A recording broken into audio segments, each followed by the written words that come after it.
Hi, this is Chris Bentson, and it's time for another reSource Minute.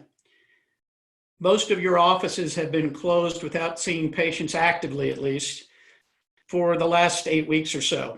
Depending on where you live, you're now wearing PPE, just like Ben Franklin here. And I want to talk about cash today and how that might look at the end of the year.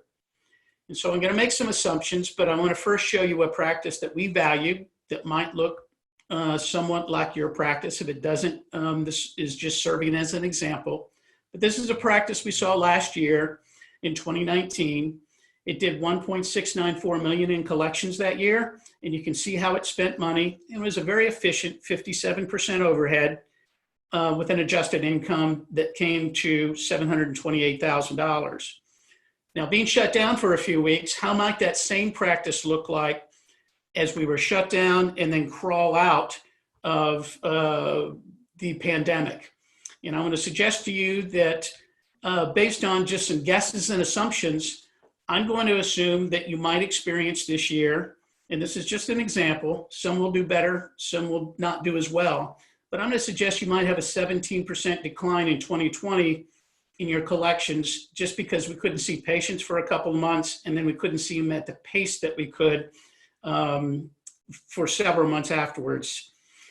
And you can see how the expenses translate here, but if you're off by 17% in collections in this practice, you actually spent a little bit less money because I factored in 2 weeks of the PPP loan program, or if you furloughed your people for 2 weeks, you didn't spend that money. And that's how the staff expense got lower. And I factored in a little bit less expense on orthodontics supplies because we didn't have as many brackets, bands, lab fees to incur.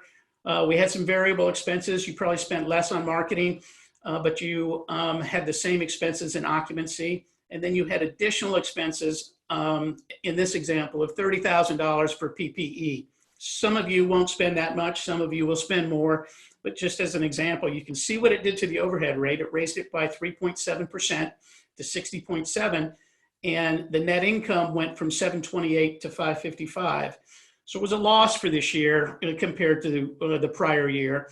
But this is just an example, and I think it's helpful as you think about how you're going to spend money, how you're going to plan capital expenditures, and things of this nature as we finish out this year, finally get back to work, which is a great thing, and hopefully get back to 2019 or above production and collection levels as we enter into 2021. Hope this was helpful, and that's the reSource Minute.